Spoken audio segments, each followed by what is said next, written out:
La seguridad en la Ciudad de México siempre está bajo la lupa. Es imposible que sea de otra forma. Es la ciudad más grande del país y para la gente, la Ciudad de México no solamente la ciudad, lo que era antes el Distrito Federal, es también todos los municipios conurbados, la megalópolis en la que vivimos. Varios hechos han puesto el tema de la seguridad, como siempre, en la agenda nacional, desde los asesinatos de Jimena Guzmán y José Muñoz, los dos colaboradores del gobierno capitalino de Clara Brugada, hasta el de los cantantes colombianos, desde la actuación del bloque negro en las manifestaciones hasta la captura del líder del Tren de Aragua en la Ciudad de México. No todos los temas son competencia de la Secretaría de Seguridad capitalina, pero todos repercuten en la percepción de la seguridad en la ciudad. De estos y otros temas vamos a hablar con el secretario de Seguridad de la Ciudad de México, con Pablo Vázquez. La seguridad en la ciudad pasa por un buen momento. Vamos a cerrar con una disminución del 10% en homicidios. Desde luego siempre hay retos. Sin duda necesitamos fortalecer algunas partes de la operación. Ya estamos con el secretario de Seguridad capitalina, con Pablo Vázquez. Pablo, muchísimas gracias por recibirnos. Al contrario, bienvenido, bienvenida.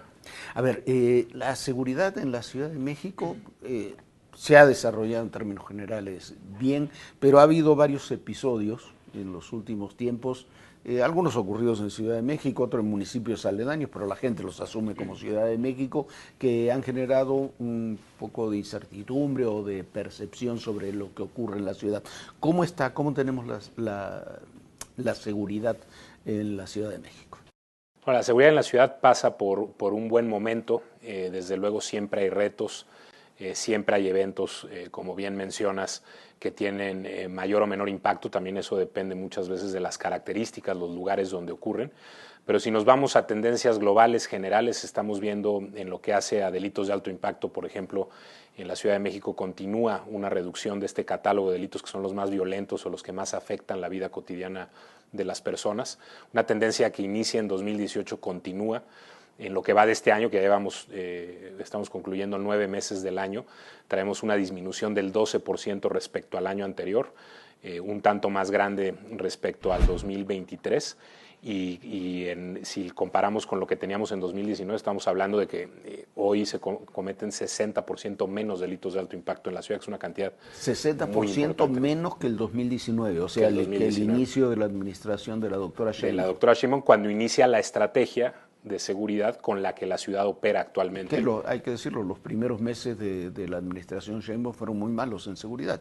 Después mejoraron. Tuvo un inicio complejo que venía de inercias, desde luego, del pasado inmediato, temas que tenían que ver con corrupción, temas que tenían que ver con capacidad operativa, también haciendo quizá un balance de organizaciones delictivas que habían cobrado cierta fuerza en ciertas zonas de la ciudad, no en toda, y eso abonó a que fuera un inicio complejo. Ahora, secretario Vázquez, hay un tema muy importante y es que 2019, cuando se cambia a nivel federal la estrategia de seguridad, empiezan esta estrategia de abrazos y no balazos. En la Ciudad de México se maneja una estrategia muy distinta y es quizá por eso que se han podido controlar e incluso disminuir los homicidios y todos los delitos de alto impacto, que se ha manejado una estrategia distinta ya desde el 2019, no es que estén empezando ahora.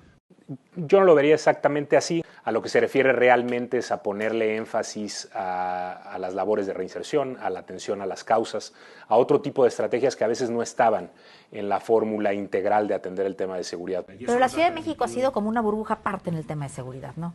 Creo que estructuralmente la Ciudad de México tiene condiciones que no tienen históricamente algunas otras zonas del país, por lo que representa la ciudad. Es uno de los puntos logísticos más importantes, más vigorosos económicamente.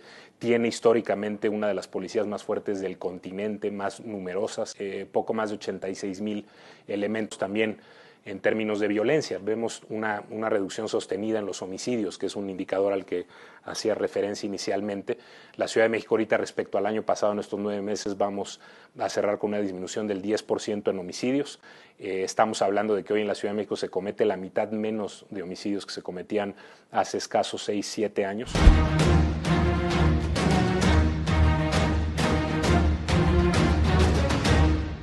Uno de los delitos que más creció fue el de la extorsión.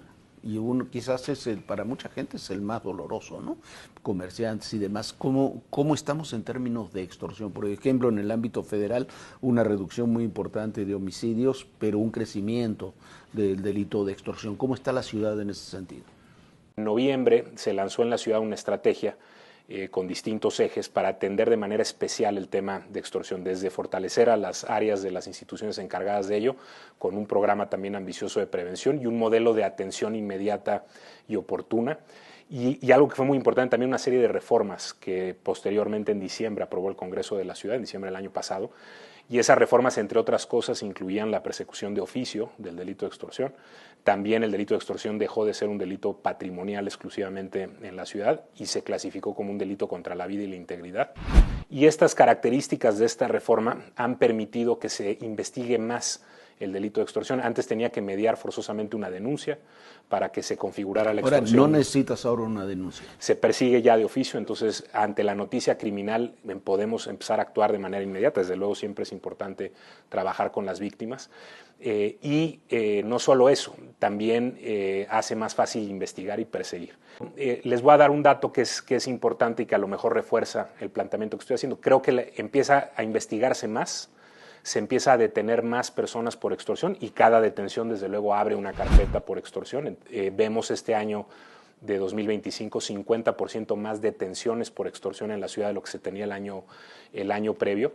Y si nos vamos a datos de la ENSU, por ejemplo, que mide victimización, le preguntan a la persona si ha sido víctima del delito de extorsión, vemos en el último semestre de la ENSU que preguntan sobre este delito en específico, que se mantiene incluso ligeramente a la baja la victimización por extorsión en la ciudad, a pesar del incremento en el número de investigaciones por extorsión. ¿Qué quiere decir esto? Que estamos investigando más, deteniendo más, pero se está victimizando menos por extorsión.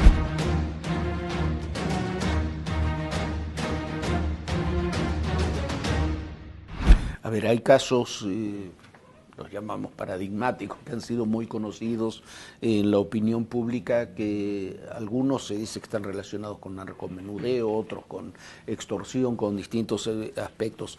Sé que el caso de estos dos cantantes, influencers colombianos, el asesinato se da en el Estado de México, eso es lo que sabemos, pero ¿qué conocemos de parte, por ejemplo, de la investigación realizada aquí en la Ciudad de México? ¿Qué es lo que se ve en la Ciudad de México? Que estas personas abordan un vehículo en el poniente de la ciudad, en la alcaldía Miguel Hidalgo, se suben al vehículo, no hay coerción para ello, y transitan de manera ininterrumpida en ese vehículo hasta llegar al municipio de Nezahualcóyotl, en la frontera entre la Ciudad de México y el Estado de México. Nosotros estamos ayudando con ese seguimiento y cualquier otra línea de investigación que se desprenda del mismo, pero se ve el internamiento hacia el Estado, donde ya el Estado ha dado cuenta de lo que va sucediendo. Entonces, intercambiamos información, desde luego coordinados con el Gobierno de México, con la Federación, y trabajamos los casos de esa forma, de manera y con visión metropolitana, sin dejar a un lado nuestra responsabilidad.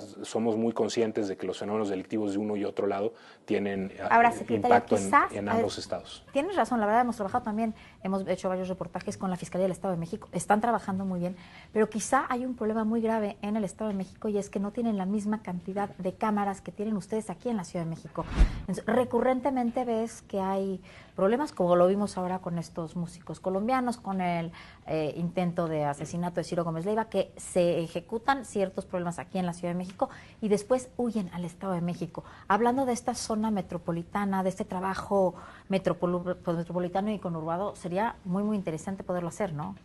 A eso me refería con que cada entidad hay que analizarla en su historia. La Ciudad de México ha tenido una historia de fortalecimiento institucional, en este caso tecnológico, muy importante, es pionera en el tema de los C5, y eso ha permitido ir acumulando capacidades, sumando capacidades, renovando capacidades, que sin duda son muy útiles en la ciudad.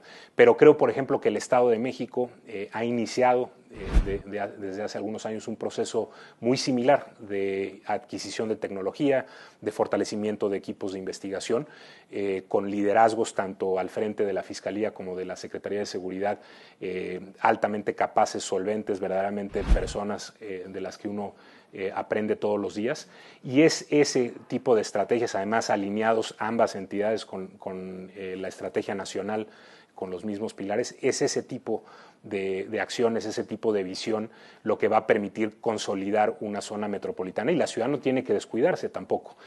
Tenemos nosotros también que irnos adaptando a los retos que tiene una metrópoli como esta, que también son distintos a los que ocurren en el Estado de México o Morelos. Tenemos un aeropuerto acá, tenemos distintos polos de inversión, de desarrollo. Somos una ciudad muy visitada, una de las más visitadas del continente, y eso tiene retos que exigen estarnos actualizando constantemente.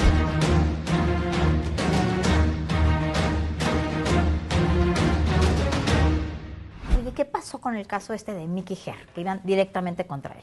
Es una investigación en curso, se está trabajando desde luego con la Fiscalía de la Ciudad de México, estamos trabajando de manera muy coordinada con el Gobierno de México.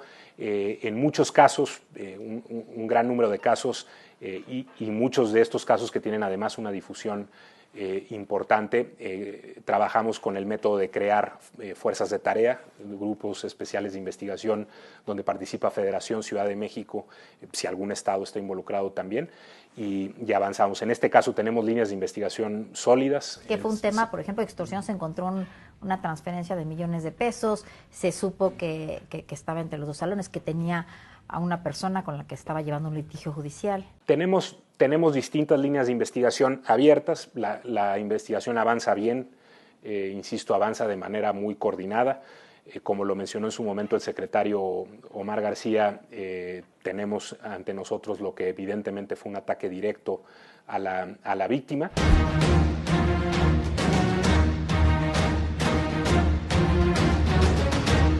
El caso quizás más doloroso, más público, es el asesinato de Jimena y José, dos altos funcionarios del gobierno de la ciudad, muy cercanos además a la jefa de gobierno Clara Brugada desde años atrás.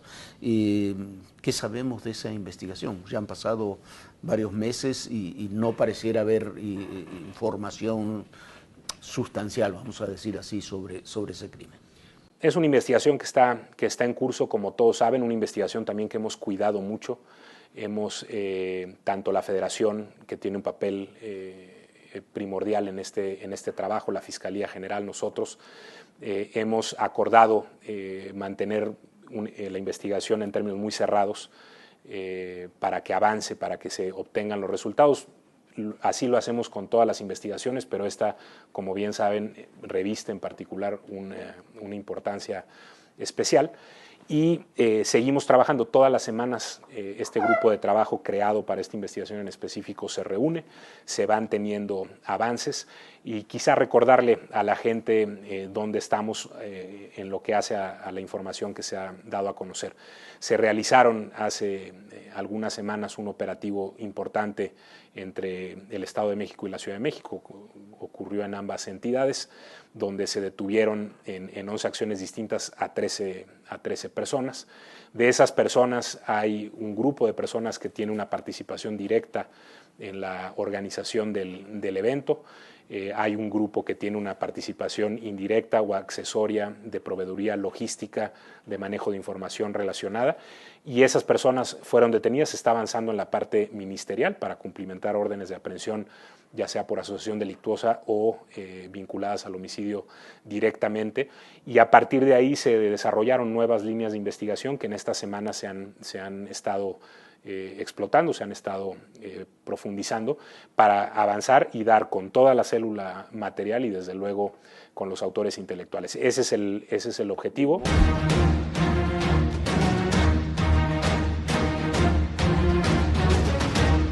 Bueno, una mala noticia y una muy buena. La muy buena es que se detuvo en estos días a uno de los líderes del Tren de Aragua aquí en la Ciudad de México. Fue un operativo que se hizo de manera ejemplar.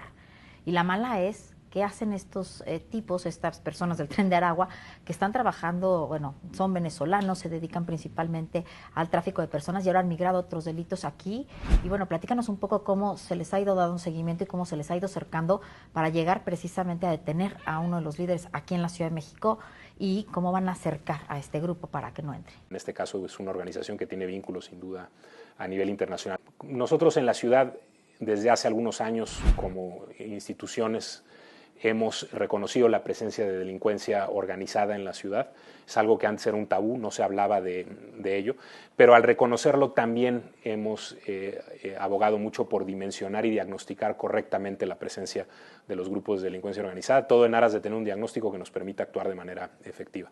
Hay presencia de estos grupos, hablábamos hace algunos momentos de las particularidades de la Ciudad de México, quizá respecto a otros estados, y desde luego que la ciudad, en un mundo cada vez más global, un mundo donde tiene flujos migratorios por temas de coyuntura o temas estructurales, la Ciudad de México es un centro de concentración de migración en nuestro país y es dentro o en el contexto de estos flujos y de la internacionalización de la propia economía que puede haber presencia de grupos internacionales. No es nuevo, en la ciudad en distintos momentos ha sucedido de esa forma. Este grupo cobró fuerza en Sudamérica, ha tenido ahora presencia no solo en nuestro país, también esto a raíz de eventos que han sucedido en su propio país de origen. Y están en Estados Unidos también. Han llegado por los propios flujos, como en su momento tuvimos un fenómeno quizá un tanto distinto de origen con las maras, se originan allá, regresan a su país de origen, hubo presencia en ciertos estados del país, es decir, es parte de este mundo global interconectado en el que estamos, pero nosotros nuestro foco con este o cualquier grupo está en las actividades, en las conductas, en la violencia que generan, ahí se centran las investigaciones y a partir de ahí se les investiga. El que ciertas personas de cierta nacionalidad decidan hacer ciertas cosas en ningún momento nos debe llevar a orillar a ponerle una etiqueta a todos los miembros de esa comunidad. Entonces es algo que cuidamos mucho, en este caso con el país de origen o donde se gesta el Tren de Aragua, somos absolutamente cuidadosos y reconocemos también el apoyo que han brindado autoridades de distintos países en esto. ¿Cuál es la estrategia? Coordinarnos mucho, justamente es un grupo o son expresiones delictivas que necesitan forzosamente el trabajo con la Federación, el trabajo con instancias internacionales para poderlos atender, y en la Ciudad de México ya desde hace tiempo, desde la administración anterior, hemos abogado por una policía local con visión internacional.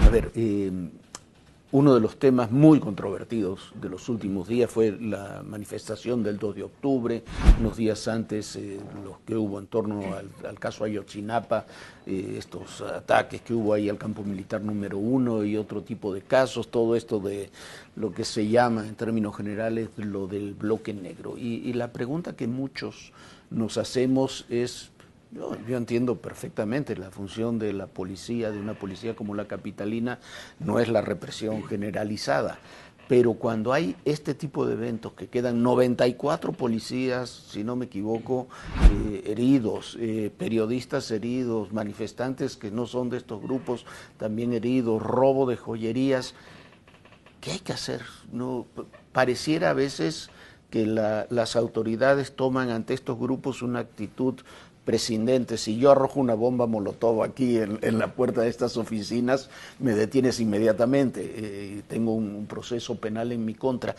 ¿Qué se hace y qué hay que hacer ante eso? Es un tema con muchas aristas.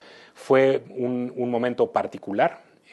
No podemos aislarlo de la historia. Se estaba conmemorando un momento que está en nuestra historia precisamente por ser uno de los episodios de represión desde la autoridad más graves, más brutales que ha habido en nuestra historia. Era un evento o es una conmemoración que justamente busca reivindicar principios contrarios a la represión, busca reivindicar la paz, la solución pacífica de conflictos como eje principal. Y en ese contexto, un grupo que en este caso fue numeroso, decide de manera absolutamente provocadora buscar que hubiera de parte de las autoridades una reacción represiva. para a partir de ahí reivindicar, supongo, alguna causa propia de sus intereses, pero completamente ajena a la del 68 y completamente ajena a lo que se busca desde cualquier perspectiva o dimensión de gobernabilidad. Sin duda necesitamos fortalecer algunas partes de la operación, me refiero a equipamiento, temas preventivos, mucho diálogo previo para desactivar, para deslindar, para aislar estas expresiones de violencia, mucha censura o mucha consigna contraria a estas expresiones de violencia que tienen que venir desde los propios grupos que se movilizan, y seguir avanzando en esta ruta que le da a la institución herramientas hacia el futuro para ser más asertivos en el trabajo. Lo que hacemos en la policía es investigar delitos junto con la Fiscalía, y desde luego que en este caso y en previos se investigan y se están investigando delitos, y vamos a llevar esos delitos a las consecuencias que merece la investigación de delitos.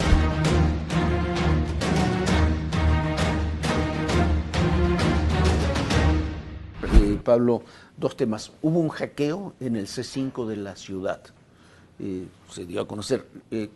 ¿Qué dimensión tuvo ese hackeo? ¿Qué información se perdió en el C5? Yo sé que el C5 no depende estrictamente de ti, pero ¿qué información se perdió en ese hackeo? Lo informó en una rueda de prensa hace poco el coordinador general del C5, el doctor Salvador Guerrero Chiprés. Fue un ataque contra la página, contra la página de internet del C5. No se puso en riesgo ningún tipo de información. ¿No se puso en riesgo la información? Ninguna información, ni tampoco se puso en riesgo la operación, es decir, la capacidad de videovigilancia o las acciones de videovigilancia, ninguna se puso en riesgo, ni la información. Fue un ataque al frente de la página. No tendremos un guacamaya del C5 el día de mañana. No hubo, y así lo informó el C5, ninguna afectación que comprometiera el funcionamiento ni la información del C5. A ver, y para concluir, ahora sí, hablando un poco de resultados y de grupos criminales, ¿cuál es la geografía criminal hoy que tienes en la Ciudad de México? Es muy variada, como bien saben ustedes, siendo expertos y además referentes a nivel nacional del tema. La delincuencia organizada o la delincuencia en sus distintos niveles de organización, porque a veces se nos hace bolas el término, tiene expresiones que son muy líquidas, muy fluctuantes, se reorganizan, puede haber alianzas nuevas, puede haber fracturas. La acción de la autoridad sin duda en la Ciudad de México, y creo que de ello hay constancia, ha permitido atomizar mucho estos grupos, debilitarlos mucho en los últimos años. El trabajo que se está haciendo también desde el Gobierno de México ahorita en esta perspectiva no solo nacional sino regional también ha ayudado mucho a restarle capacidad operativa a los grupos. ¿Y a qué me refiero con eso? El que en esta ciudad cree o piensa que con violencia puede avanzar la agenda de su grupo o puede hacerse de los recursos de otras personas, es donde va a recibir toda la atención y todo el impacto y toda la acción de las autoridades. Eso me encantó, porque ese discurso es muy disuasivo. El que piense que con violencia va a avanzar en la Ciudad de México, aquí no tendrá cabida, ¿no? Tiene que haber un límite claro a la violencia, y la violencia, el límite en esta o cualquier expresión pública de la misma tiene que ser la erradicación de la violencia. Pablo, muchísimas gracias Muchísimas gracias por esta entrevista. Al contrario, gracias a ustedes.